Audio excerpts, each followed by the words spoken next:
Dear students, norm space के अंदर जैसे आपको पता है कि हम वेक्टर स्पेस के ऊपर एक नॉर्म को डिफाइन करते हैं, ठीक है। और वो नॉर्म जो है that is somehow our play the role of distance function, जो कि मीट्रिक स्पेस के अंदर हमने उसको डिस्टेंस फंक्शन डी को यूज किया था, ठीक है। अच्छा, अब आपके पास एक सेट है। अब सेट के ऊपर नॉर्म डिफाइन करने के there are many method, there are many ways to define a norm on a given set और वेक्टर स्पेस, ठीक है।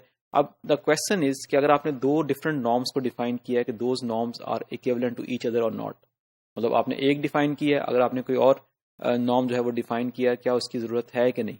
या हो सकता है कि एक की प्रॉपर्टीज आपको पता है, दूसरी equivalent to that norm means कि वो भी वही प्रॉपर्टीज रख रही होगी जो आपकी ओरिजिनल, जो आपने उससे पहले नॉर्म जो डिफाइन किया उसके मुताबिक, ठीक है।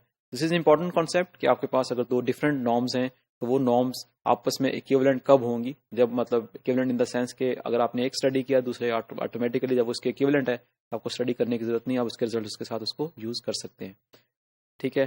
तो इट मीन्स के अब आप we are going to define equivalent norms in this video, ठीक है। इसकी डेफिनेशन देखते हैं। A norm on a vector space X is said to be equivalent to a norm, another norm which is norm के, this is different notations, one हमने norm लिया हुआ है, एक के साथ हमने norm not किया हुआ है। On X if there are positive numbers A and B such that for all X belong to X। अब for all का मतलब ये है कि जिस वेक्टर स्पेस X के ऊपर हमने इस नॉर्म को डिफाइन किया है उस वेक्टर स्पेस के हर एलिमेंट के लिए ये प्रॉपर्टी होल्ड करनी चाहिए, and that property is that A times X not norm is less than equal to X norm and its time B is there, okay, you have a B there, so it's B times second norm, ठीक है।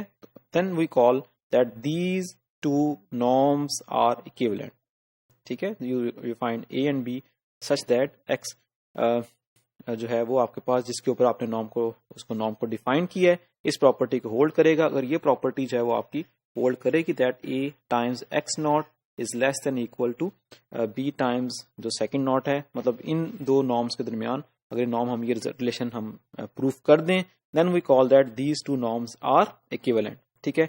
This concept जो है वो हमने ये concept जो है it's this concept is motivated by this following fact, and the fact is equivalent norms on X define the same topology for X, ठीक है। अगर नॉर्म इक्विवेलेंट है तो उसके अगेंस्ट हमें जो टोपोलॉजी मिलेगी वो इक्विवेलेंट है, ठीक है। अब इससे भी हम आगे चलते हैं कि अभी तक हमने ये जो डिफाइन किया है नॉर्म, ये एनी वेक्टर स्पेस के ऊपर हमने इक्विवेलेंट नॉर्म की डेफिनेशन को डिफाइन किया है, ठीक है। अभी तक हमने इसमें वो जो फाइनाइट डायमेंशनल पर्टिकुलर हम डिस्कस कर रहे हैं उसका अभी हमने वर्ड नहीं यूज किया। तो जो नेक्स्ट रिजल्ट है ये आपके पास इक्विवेलेंट नॉर्म को फाइनाइट डायमेंशनल नॉर्म स्पेस के साथ रिलेट करेगा। Let's state that result and then we will prove it, and that result states that on a finite dimensional vector space X any norm is equivalent to any other norm। के finite dimensional vector space के ऊपर आप कोई भी norm define कर लें वो आपके पास एक ही इक्विवेलेंट होगी, बाकी मतलब जितनी भी नॉर्म्स हम डिफाइन कर लेंगे वो उस नॉर्म के ही इक्विवेलेंट होगी, कोई नई नॉर्म नहीं आएगी। Any norm is equivalent to another to any other norm that is defined on finite dimensional vector space, ठीक है। तो इस रिजल्ट को हम अब प्रूफ करते हैं। तो the proof is we have to prove that this norm is equivalent to any other norm defined on finite dimensional vector space for all. So it means we have to find it is true for all X belong to X there exists some A and B such that A times X not norm is less than X norm is less than equal to B times X not norm, ठीक है। इस result को basically हमने इस statement को prove करना है for all finite dimensional vector spaces where we can take any arbitrary norm that is defined on X, ठीक है। सो लेट, अब क्योंकि फाइनाइट डायमेंशन है, let dimension of X equal to n and E1 up to En, क्योंकि finite dimension है, be any basis of x. ठीक है, finite dimensional है तो हमें एक उसकी बेसिस मिल गई। Then every element x from this space x has a unique representation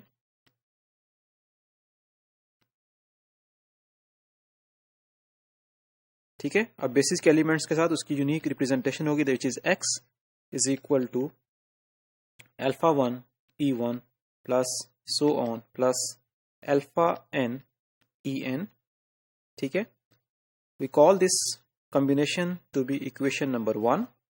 ठीक है, now again we will use the result जो कि हमने फाइनाइट डायमेंशन में पहला रिजल्ट किया था, वो लेमा जो कि रिलेट कर रहा है कॉफिशिएंट्स को किसके साथ, कॉफिशिएंट्स को उस वेक्टर के साथ। ठीक है, सो बाय लेमा मैं कह सकता हूं इसको lemma 45 there exist some c positive such that this norm x combination जो है it will be greater than equal to c times इसके coefficients alpha 1 plus so on plus alpha n। ठीक है, तो अगेन हमने वही जो रिजल्ट है शुरू वाला जिसको मैंने कहा था कि इसको हम यूज करेंगे हमने लिखा है विच इज इसको हम समेशन फॉर्म में भी लिख सकते हैं, summation j from 1 up to n and then we have this alpha j। ठीक है, let's call this to be equation number 2। ठीक है, अब हम क्या करते हैं कि by applying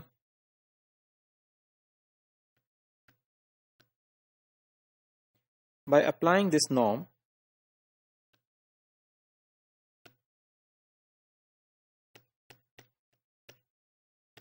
not we get. ठीक है, अगर वी अप्लाई दिस नॉर्म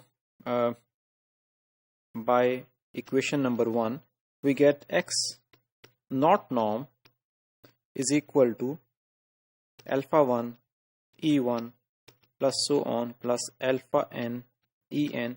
अब हमने इसके ऊपर जो है वो सेकंड नॉर्म जो है वो अप्लाई कर दी।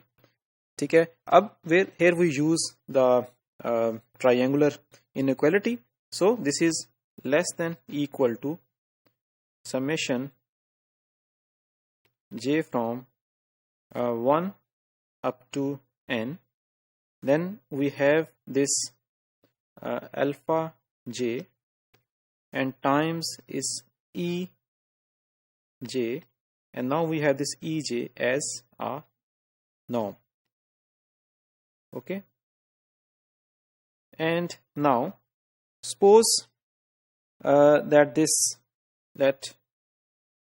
since ये norm की वैल्यू है इसकी कोई ना कोई वैल्यू होगी, so let's suppose that let k is equal to maximum of j from 1 up to n this alpha j कि इस नॉर्म की वैल्यू में से जो मैक्सिमम वैल्यू है उसको हमने k का नाम दे दिया। ठीक है, अब क्योंकि ग्रेटर देन है तो हम इस k से रिप्लेस कर देंगे तब भी इनक्वालिटी जो है वो चेंज नहीं होगी। That means it is less than equal to summation j from 1 up to n alpha j।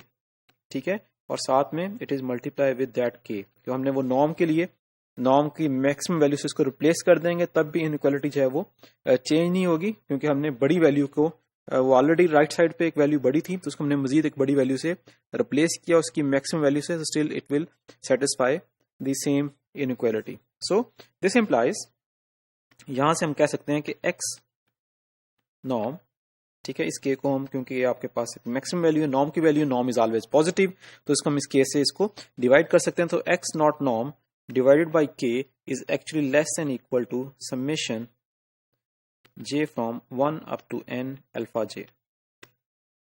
ठीक हो गया जी। अब आपके पास जो है ये आपके पास जो अल्फा j का ये रिलेशन है इसको हम कंपेयर कर रहे हैं with the relation which is given in equation number 2। ठीक है, इक्वेशन नंबर 2 में आपके पास जो अल्फा j था that is given by this relation,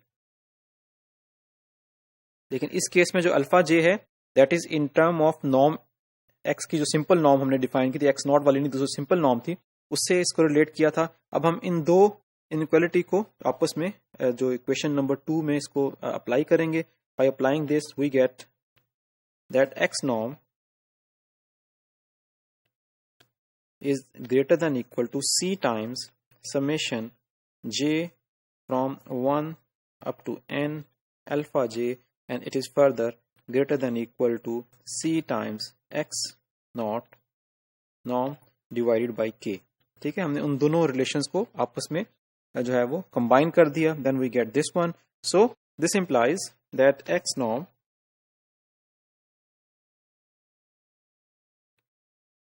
is greater than equal to c over k times x naught norm।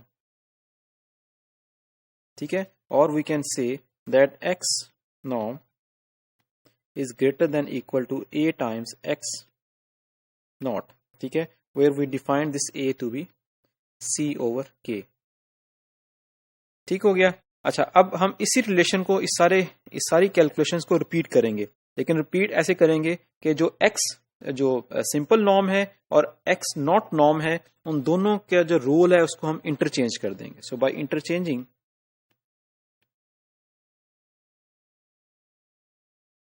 both norms, okay, we get that x naught norm is greater than equal to, instead of a we'll use 1 over b and this is equal to this one। okay, मतलब interchange करने से हमें same relation मिल गया, लेकिन अभी हम जो constant की वैल्यू दी है हमने इंस्टेड ऑफ a हमने उसको 1 over b का नाम दिया है। ठीक है, और we can say this is equal to, since it is constant, इसको हम ऐसे नोटेशन इसकी यूज कर सकते हैं। So that means k b we have this b times x norm, this norm is there,